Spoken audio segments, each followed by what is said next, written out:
रामचंद्र ने अगस्त्य मुनि से पूछा, आपने बाली और सुग्रीव के पिता का नाम ऋक्षरजा बताया है। उनकी माता का क्या नाम था? वे कहाँ रहते थे? और बाली तथा सुग्रीव के ये नाम क्यों रखे गए? ऐसा मुझे बताइए, मैं सुनना चाहता हूँ। अगस्त ने कहा, हे रामचंद्र, इस कथा को मैं अधोपांत कहता हूँ, सुनो। एक बार धर्मात्मा नारद मुनि सब दिशाओं में पर्यटन करते हुए हमारे आश्रम पर आए। हमने विधि पूर्वक उनकी पूजा की। जब वे सुख से आसन पर बैठे तब हमने इस वृतांत को पूछा। हमारे पूछने पर नारद मुनि कहने लगे, पर्वतों में श्रेष्ठ सुमेरु नाम का एक पर्वत है। वह सुवर्ण के समान चमकता है। उसके मध्य के शिखर पर सब देवता निवास करते हैं। उसी शिखर पर 100 योजन में ब्रह्मा की दिव्य सभा है। ब्रह्मा सदा वहाँ निवास करते हैं। किसी समय में योगा अभ्यास कर रहे थे।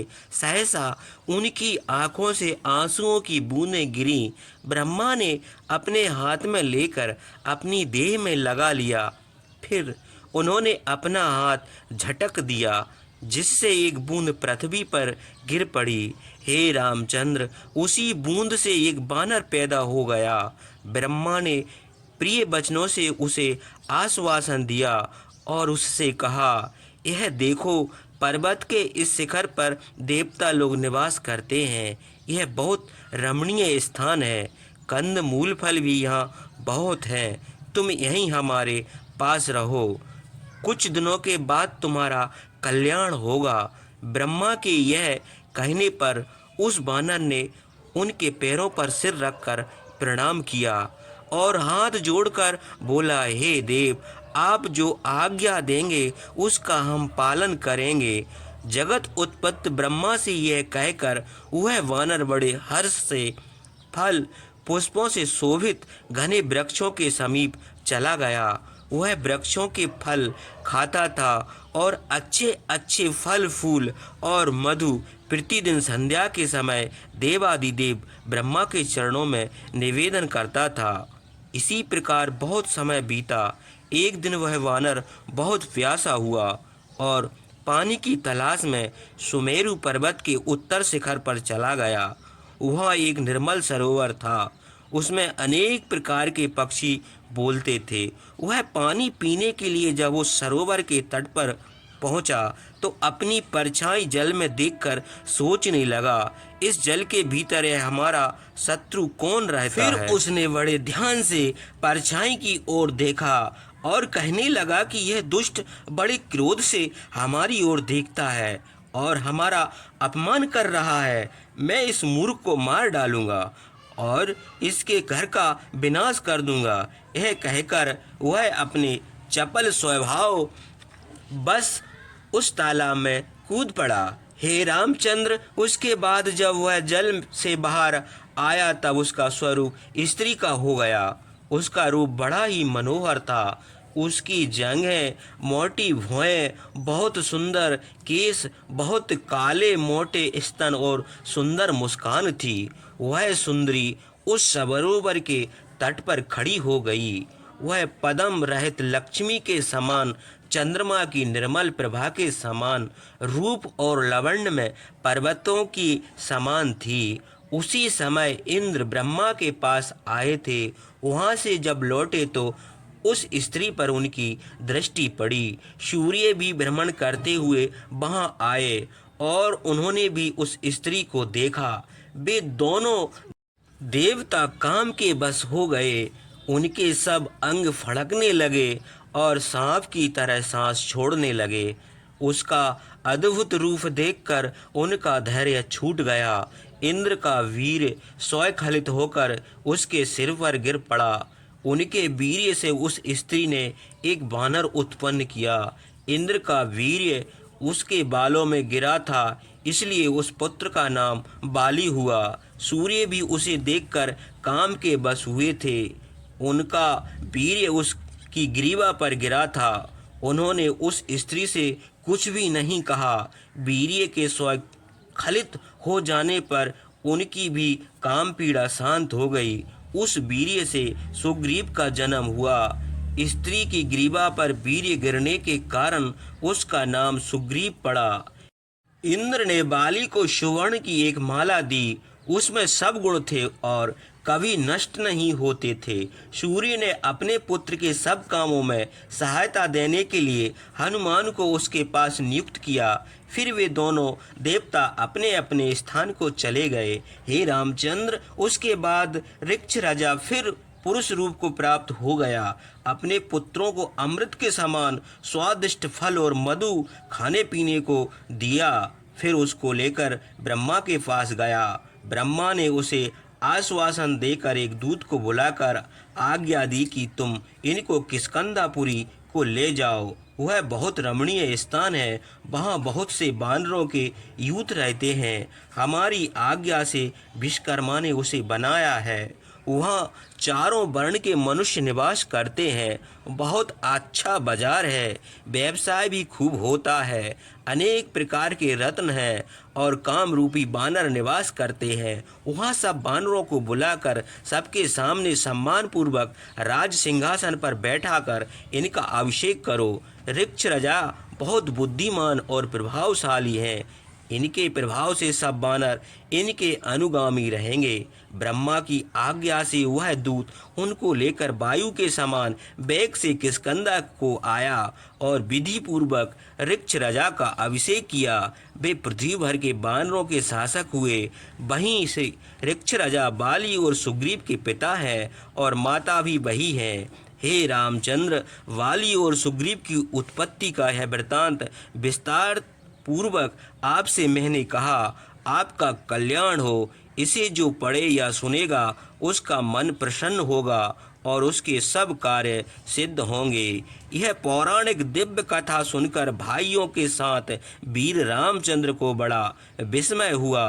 रामचंद्र ने अगस्त्य मुनि से कहा, हे महामुनि, आपकी प्रसन्नता से इस मनोरंजक कथा को हमने बड़े आश्चर्य से सुना। बाली और सुग्रीव इंद्र और सूर्य के पुत्र हैं, तो ऐसे बलवान क्यों न हो। अगस्त्य ने कहा, यह बहुत पुराना वृत्तांत है। यह ऐसा ही हुआ था। अब और कथा कहता हूँ, जिस कारण से रावण सीता को हर ले गया, वह मैं तुमसे कहता हूँ, ध्यान देकर सुनो। सतयुग में एक बार रावण ब्रह्मा के पुत्र सनत कुमार के पास गया। उसका तेज सूर्य के समान था। उनको प्रणाम करके हाथ जोड़कर बड़ी नम्रता से वह बोला, देवताओं में सबसे बलवान कौन पुरुष है जिसकी सहायता से देवता लोग युद्ध में विजय पाते हैं? द्विज लोग किसकी पूजा करते हैं और योगी किसका ध्यान किया करते हैं? हे तपोधन, यह मुझे विस्तार पूर्वक बताइए।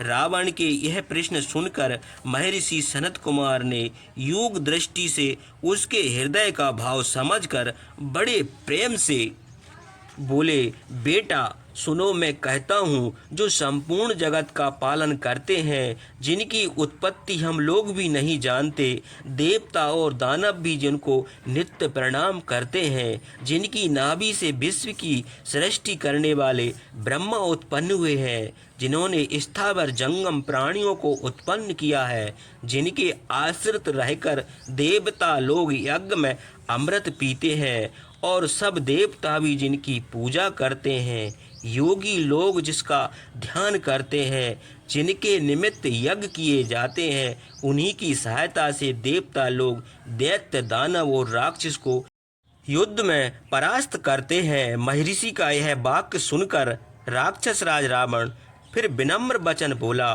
देवता और भगवान विष्णु ने जिन दैत्य दानव और राक्षसों को मार डाला है, वे किस गति को प्राप्त हुए हैं?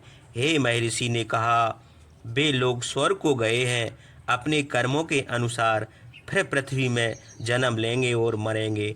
हे राजन, चक्रधर भगवान विष्णु का क्रोध भी वरदान के समान है, क्योंकि उनके हाथ से जिनकी मृत्यु होती है, वे उनके लोक को जाते हैं। सनत कुमार के यह वचन सुनकर रावण प्रसन्न हुआ और बड़े आश्चर्य से अपने मन में सोचने लगा कि किस उपाय से भगवान विष्णु से हमारा युद्ध हो। दुरात्मा रावण को इस विचार में निगमन देखकर महामुनि सनत कुमार फिर उससे बोले, हे महाबाहो, तुम्हारा मनोरथ सफल होगा, समय की प्रतीक्षा करो। कुछ दिन के बाद भगवान विष्णु से तुम्हारा युद्ध होगा और तुम सुखी होगे। तब बलवान रावण ने फिर उनसे पूछा, उनके क्यों लक्षण है सो विस्तार पूर्वक हमसे कहिए। रावण के पूछने पर सनत कुमार ने कहा, हे राक्षस राज, उनका सब वृतांत मैं कहता हूँ, सुनो। वे सनातन पुरुष हैं, उनका रूप अव्यक्त और सूक्ष्म है। वे सब प्राणियों के अंतर आत्मा हैं, चराचर जगत में व्याप्त हैं। पृथ्वी, आकाश, पर्वत, वन, सब स्थावर जंगम प्राणियों, नगरों और नदियों में सर्वत्र विद्यमान है। ओंकार, सत्य, सावित्री, पृथ्वी, अनंत वही है। दिन रात्रि, संध्या, सूर्य, यम, चंद्रमा, काल, पवन, अग्नि, ब्रह्म, रुद्र, इंद्र और जल भी वही है। सूर्य रूप से जगत को प्रकाश करते हैं, अग्नि रूप से प्रज्वलित होते हैं, वायु रूप से सब प्राणियों को जीवित रखते हैं, चंद्रमा रूप से पृथ्वी में प्रकाश करते हैं, सब लोगों की सृष्टि, संहार और पालन करते हैं। उनका विनाश कभी नहीं है। सब लोगों के स्वामी, सर्वव्यापी और पुरातन पुरुष वही है। हे दशानन, और अधिक कहा कहें, यह चराचर जगत, तीनों लोक उन्हीं की रचना है और वे सर्वत्र व्याप्त हैं। वे नील कमल के समान श्याम वर्ण है, पीतांबर ओढ़े हैं, यति बिजली सहित काले मेघों के समान शोभित होते हैं। देवता, दैत्य और नाग कोई भी इनको नहीं देखता। जिसके ऊपर इनकी कृपा होती है उसी को उनके रूप का दर्शन होता है। यज्ञ, तप, दान अथवा पूजन से उनके दर्शन नहीं मिलते। उनके दर्शन वही पाता है जो उनका भक्त है, जो अपना मन उन्हीं में लगाए रहता है, जो अपने प्राण उन्हीं को समर्पण कर देता है। जिनके पाप ज्ञान रूपी अग्नि में भस्म हो गए हैं, वही लोग उनको रूप देखते हैं। हे राक्षस राज, यदि तुम उनको देखना चाहते हो तो हम तुमसे सब वृतांत कहते हैं। सतयुग के बाद त्रेता युग का आरंभ में देवता और मनुष्य के हित के लिए वे मनुष्य के रूप में अवतार लेंगे। इक्ष्वाकु वंश में दशरथ नाम के एक राजा होंगे। उनके पुत्र का नाम राम होगा। वे महातेजस्वी, महाबुद्धिमान और महापराक्रमी होंगे। पृथ्वी के समान क्षमावान होंगे। युद्ध में सूर्य के समान तेजस्वी होंगे। शत्रु बड़ी कठिनता से उनकी ओर देख सकेंगे। वे विष्णु रूपी रामचंद्र पिता की आज्ञा से भाई और स्त्री के साथ दंडक वन को जाएंगे। उनकी स्त्री का नाम सीता होगा। वह पृथ्वी से उत्पन्न होगी और राजा जनक की पुत्री कहावेगी। वह अनुपम सुंदरी होगी। उनकी देह में सब शुभ लक्षण होंगे। वह पुरुष की छाया के समान अथवा चंद्रमा की प्रभा के समान रामचंद्र की अनुगामिनी होगी। उस शब्दी स्त्री में शील, सदाचार, धैर्य आदि सब गुण होंगे। सूर्य की किरण के समान उसका स्वरूप होगा। हे रावण, हमने सनातन भगवान का यह वृतांत तुमसे कहा है। यह कहकर अगस्त मुनि रामचंद्र से बोले कि हे रघुनंदन, सनत कुमार का यह वचन सुनकर रावण बड़ा प्रसन्न हुआ और तुम्हारे साथ विरोध करने की इच्छा से मन में कुछ सोचने लगा। उसके बाद उन्हीं बातों का स्मरण करता हुआ वह युद्ध के लिए पर्यटन करता रहा। इस कथा को सुनकर रामचंद्र बड़े विस्मित हुए। फिर उन्होंने अगस्त मुनि से और कथा कहने की प्रार्थना की। इसके बाद महामुनि अगस्त उसी प्रकार रामचंद्र से बोले जैसे पितामह ब्रह्मा भगवान शंकर से कहें। हे रामचंद्र, यह वृत्तांत जैसे मैंने सुना था वैसे ही यथातथ आपसे वर्णन किया है। आपके हाथ से मृत्यु पाने के लिए दुरात्मा रावण ने सीता का हरण किया था। सुमेरु पर्वत के शिखर पर महायशस्वी नारद ने यह कथा मुझसे कही थी। देवता, गंधर्व, सिद्ध, ऋषि और महात्माओं ने भी इस कथा को सुना था। इस कथा के सुनने से सब पाप नष्ट हो जाते हैं। इसे सुनकर देवता और ऋषियों ने कहा था कि भक्ति पूर्वक जो इस कथा को कहेंगे अथवा सुनेंगे, उनके वंश को वृद्धि होगी और अंत में